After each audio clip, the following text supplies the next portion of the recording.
Всем привет, с вами снова Егидза, и сегодня у нас очередная распаковка. На этот раз распаковывать мы будем вот эту большую и довольно тяжелую коробку. Думаю, вы уже успели прочитать, что там находится робот-пылесос. А вот почему это видео я публикую в плейлисте про умный дом, я сейчас и расскажу. Дело в том, что это далеко не первый робот-пылесос, который я приобретаю. На моих прошлых видео вы могли заметить вон тот пылесос LG, который всегда стоит в этом месте, а чуть дальше робот для мытья полов iLife. О своих предыдущих покупках роботов-пылесосов, опыте работы с ним, который уже около 15 лет, я расскажу в следующем видео, когда мы будем смотреть на работу этого чуда китайской технической мысли. А сегодня просто распаковка. Вот она коробка. Робот называется Roidme Eve Plus. И по Mi в названии можно легко догадаться, что это очередное поделие от Xiaomi. Xiaomi любит придумывать новые группы устройств. И вот Roidme это их очередная группа исключительно умных роботов. У нее есть свое приложение. И, что самое главное, оно поддерживается умным домом Яндекс. Именно поэтому я остановил свой выбор на нем. Посмотрим, что же там внутри. Внутри мы видим целых две больших коробочки. По идее, только в одной из них, вот в этой маленькой, вполне должен уместиться робот-пылесос. Зачем же нужна еще одна вторая большая, мы сейчас посмотрим. Да, действительно, в этой коробке и находится робот-пылесос. Уберем его в сторону и достанем вторую коробку.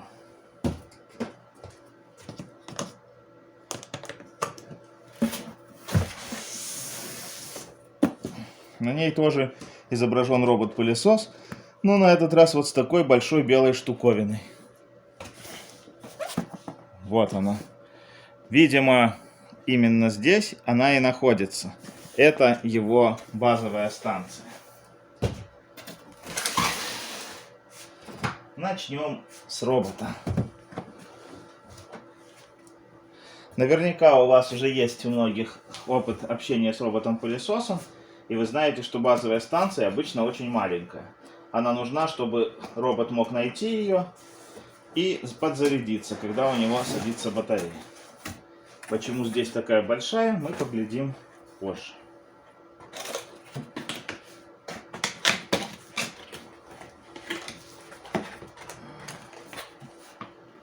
Так, в самом верху у нас инструкция.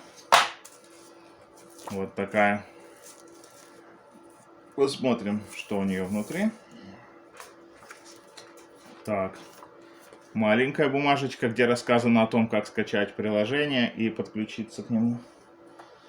Ну и большая инструкция на разных языках. Есть русский, интересно. Да, русский в самом конце, чтобы легче было найти. Вот инструкция на русском языке. Ну а первая, разумеется, на английском. Берем все это обратно в мешочек.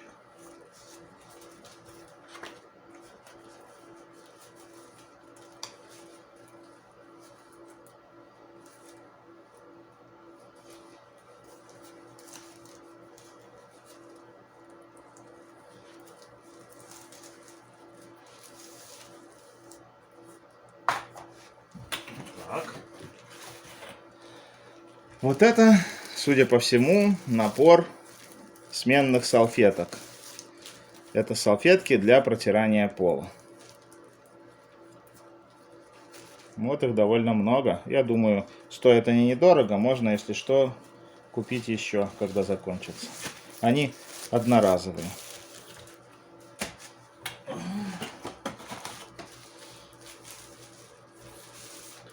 Но тут по внешнему виду ясно, что это штука, к которой могут эти салфетки крепиться. Это небольшой контейнер для воды. Если мы хотим, чтобы робот после того, как пропылесосит пол, еще протер его влажной тряпочкой, наливаем сюда в этот контейнер воду, крепим его к роботу, он будет ползать и протирать за собой. Эта влажная тряпочка, в отличие от тех салфеток, должна быть многоразовой. Она как-то сниматься должна, наверное, она на липучках, как я и предполагал. Можно ее отлепить и прилепить здесь одноразовую салфетку, если хотим. Вот она легко снимается, и на эту липучку лепится одноразовая салфетка. Так, снимем. Так, в этой верхней коробочке есть еще что-то. Сейчас посмотрим. Это, судя по всему, сменный запасной фильтр. Как он разбирается, я не знаю, но может он и не разборный. Может быть, его надо просто крепить, и когда он полностью засорится, выбросить и поставить новый. Ну вот мы, собственно, докопались и до самого робота. Вынимаем. Вот он какой. Сам робот, на удивление, легенький. С обратной стороны мы видим, в чехле есть отверстия, из которых торчат боковые щетки. Боковых щеток, как и у большинства современных роботов, 2 штуки. Сейчас я аккуратно сниму чехол и попытаемся посмотреть на робота без чехла.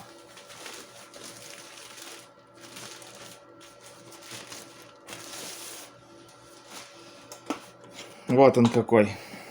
Сверху у него нет ничего особенного. Снизу мы видим контейнер для воды. Нет. Это не контейнер для воды. Контейнер для воды мы видели раньше. Он сюда надевается. Это пылесборник, щетка, загребающая в этот пылесборник, 2 боковых щетки, контакты для зарядки, 4 оптопары спереди, чтобы он не падал с лестниц. И, собственно, все. На передней стороне сверху мы видим лидар для навигации по комнате, кнопки включения, возврата на базу и, наверное, выбор режима. Не знаю, что это за кнопка пока. По бокам мы видим вот такие окошечки на бампере. Судя по всему, это дополнительные сенсоры, либо инфракрасные, либо еще какие, для того, чтобы он чувствовал препятствия заранее, не касаясь их бампером, и не натыкался на них. Так, снизу отвалилась вот эта крышечка, которая закрывала щетку. Посмотрим на щетку без этой крышечки. Вот такая щетка. Она почему-то подвижная. Видимо, для этого есть причина. Состоит из ворсинок и резинки. Примерно такие же щетки были в Румбе, о которой я расскажу в следующий раз. Так, как эта штука надевается? Судя по всему, вот так. Тут есть какая-то защелочка. Да, тут есть защелка. Именно она нужна для того, чтобы эту щетку легко доставать.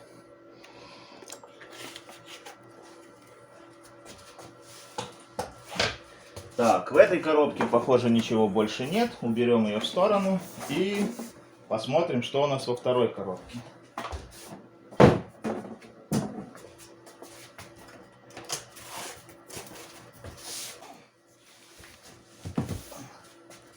Вот вторая коробка. Открываем.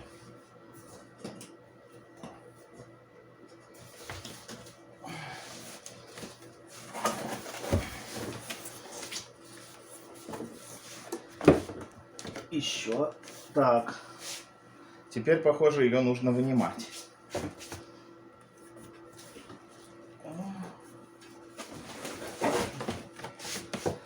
Подозреваю, что вынимается она как-то вот так.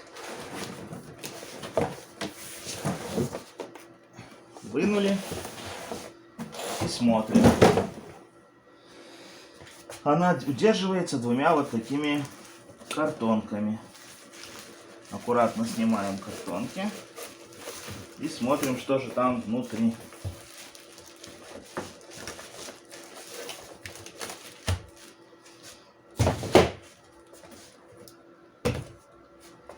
А внутри у нас вот такая штуковина.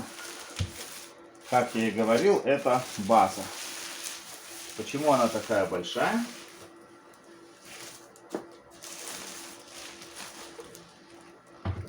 Я думаю, ответ кроется в надписи на самой коробке.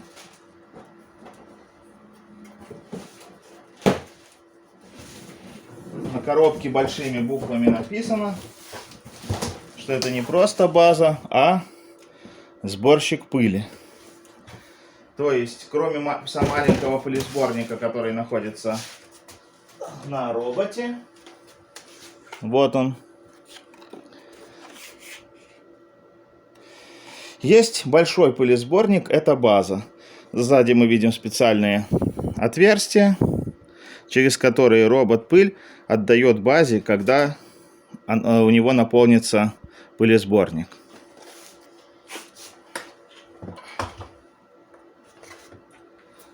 Что там снизу? Возможно, блок питания, а может быть и нет. Похоже, нет, что-то легенькое. Снизу мы видим вот такой мешочек, в коробочке, которая была снизу, вот такой мешочек. Это запасные мешки для пыли. Их тут несколько штук. Они вот такие, простенькие. Обычно в обычных роботах такие мешки находятся в обычных пылесосах такие мешки находятся в самих пылесосах. Здесь же эти мешки вставляются в данную базу, и мусор и пыль из роботов закачиваются в эти мешки. Кроме того, в этой коробочке мы видим вот такой шнур питания. Стандартный шнур питания, позволяющий запитать эту базу. Или назовем ее сборщиком пыли. Итак, откроем ее. Видим, что внутри уже установлен мешок для пыли. Посмотрим, как его достать. Достается он легко, вот за такой ярлычок. Когда он наполнится, можно его просто пойти и выбросить. Ну или, если вы сильно экономные, попытаться вычистить его от пыли и поставить обратно.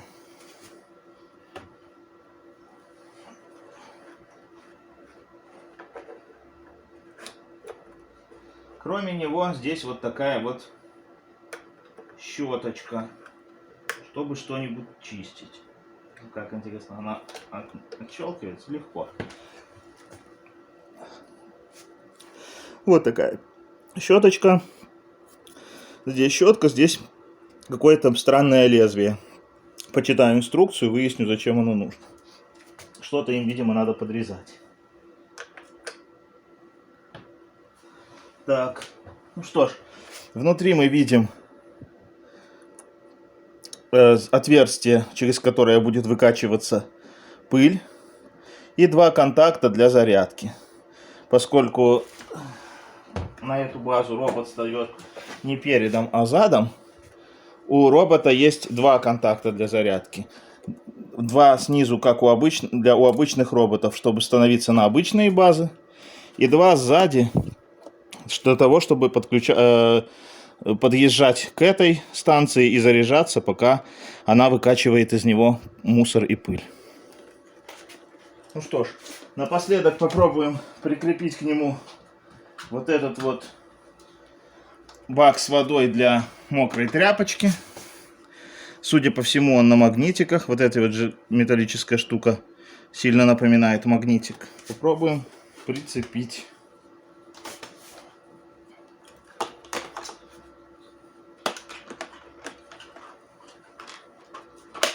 Вот, оно легко прицепилось и хорошо держится. Ну что ж, я не знаю, заряженный он или нет. Попробуем включить и узнаем.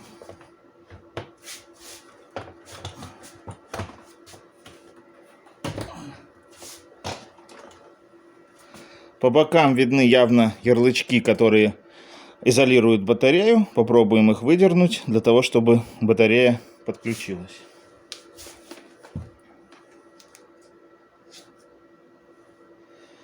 Хотя нет, возможно, они не изолируют батарею, а просто блокируют движение бампера, чтобы бампер не болтался во время поездки. Выдергиваем второй ярлычок. Теперь бампер спокойно ходит. Попробуем включить.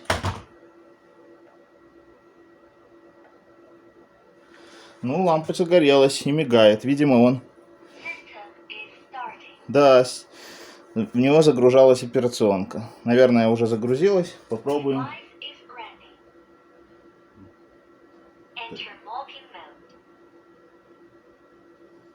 Честно говоря, я не понял, что он сказал. Я понял, что что-то у него ready, а вот что он сказал после этого, я не разобрал.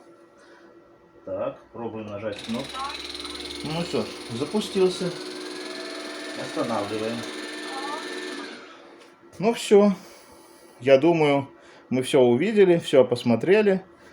Распаковка завершена, а подробности о работе этого робота и его предшественников я расскажу в следующем видео. Итак, став счастливым обладателем этого, надеюсь, замечательного устройства, я займусь сейчас настройкой приложения, подключением его к умному дому Яндекс и проверкой в работе. А вам всем удачи, до скорых встреч, пока!